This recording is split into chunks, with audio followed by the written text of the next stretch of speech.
মাননীয় সংসদ সদস্য উনি কিন্তু বলছেন যে জেনজি জেনারেশন নাকি প্রতিনিধিত্ব ওনাকে দিয়েছেন। স্বাধীনতা ৭১-এ কারা এনেছিল এটা কিন্তু বাংলাদেশের সাধারণ শিক্ষার্থীরা জানে। আজকে জুলাই আগস্টে বাংলাদেশের সবথেকে যদি কোনো ছাত্র সংগঠনের কর্মীরা শহীদ হয়ে থাকেন সেটি বাংলাদেশ জাতীয়তাবাদী ছাত্র দলের। ৫ আগস্ট পরবর্তীতে কিন্তু আমরা বাংলাদেশের যে বিনির্মাণ, সাম্য এবং মানবিক বাংলাদেশের কথা যে বলেছেন জনাব তারেক রহমান, আমরা কিন্তু সেই ৩১ দফা নিয়ে বাংলাদেশের প্রতিটা শিক্ষা প্রতিষ্ঠানে কিন্তু আমরা গিয়েছি, প্রত্যেকটা শিক্ষা প্রতিষ্ঠানের শিক্ষার্থীদের কাছে আমরা গিয়েছি এবং সেখানে গিয়ে কিন্তু আমরা তাদেরকে পরবর্তী বাংলাদেশ কি হবে, কিভাবে হবে, কিভাবে বিনির্মাণ হবে সেগুলো কিন্তু আমরা তাদের দ্বারে দ্বারে নিয়ে পৌঁছিয়েছি বাংলাদেশ জাতীয়তাবাদী ছাত্রদল। এবং আপনি আরও জেনে খুশি হবেন যে এই ছেলেগুলাই কিন্তু এরাই কিন্তু আজকে নির্বাচিত করেছে এই সরকারকে এবং এই সরকারকে কিন্তু ভোটের মাধ্যমে তারা নির্বাচিত করেছে। গতকালকে আপনারা দেখেছেন যে একজন মানুষ সংসদে মাননীয় সংসদ সদস্য উনি কিন্তু বলছেন যে জেনজি জেনারেশন নাকি প্রতিনিধিত্ব ওনাকে দিয়েছেন। তাহলে জেনজি জেনারেশন যদি ওনাকে প্রতিনিধিত্ব দেয় তাহলে এই যে 2/3 ভোটের মধ্য দিয়ে বিজিত হয়েছে একটি দল, সেই দল এই জাতীয়তাবাদী দলকে তাহলে কারা ভোট দিয়েছেন এটি একটি প্রশ্ন থেকে যায়। এবং আমরা বিশ্বাস করি যে আমরা যে জাতীয়তাবাদী ছাত্রদল প্রত্যেকটা শিক্ষা প্রতিষ্ঠানে কাজ করেছি তার ফলশ্রুতিতেই কিন্তু আজকে আমরা জেনজিদের একটি বড় বৃহৎ ভোটের মধ্য দিয়ে কিন্তু আমরা সরকার গঠন করেছি। আপনি দেখেন যে 5 তারিখ পূর্ববর্তী একটি ছাত্র সংগঠন যারা বাংলাদেশের ইতিহাসকে ধ্বংস করেছে, নষ্ট করেছে এবং ইতিহাসকে বিকৃত করেছে, এবং 5 তারিখের পরে আরেকটি ছাত্র সংগঠন তারা কিন্তু সেই ভূমিকায় অবতীর্ণ হয়েছেন। তারা কিন্তু বলছেন যে স্বাধীনতা এনেছি, স্বাধীনতা রাখবো।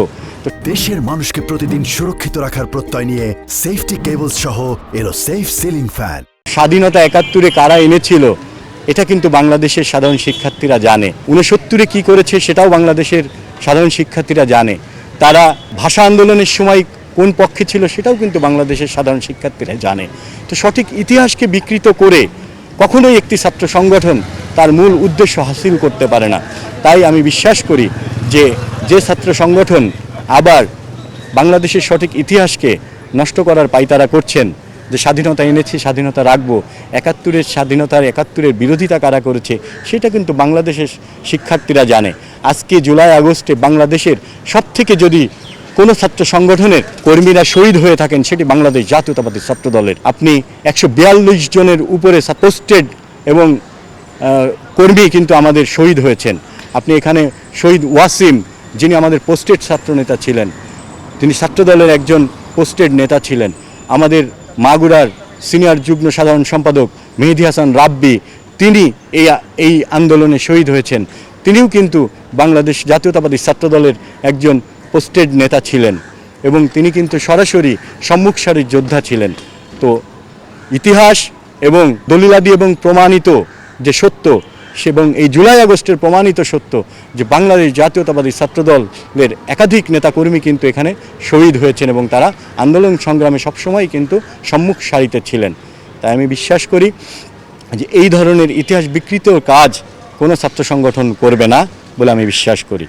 এবং আপনার মাধ্যমে আমি আরও বলতে চাই যে বাংলাদেশ জাতীয়তাবাদী ছাত্রদল সাধারণ শিক্ষার্থীদের যে আকাঙ্ক্ষা, সেই আকাঙ্ক্ষা নিয়েই 5 তারিখ পরবর্তী রাজনীতি কিন্তু তারা সারা বাংলাদেশের ক্যাম্পাসে করে যাচ্ছেন।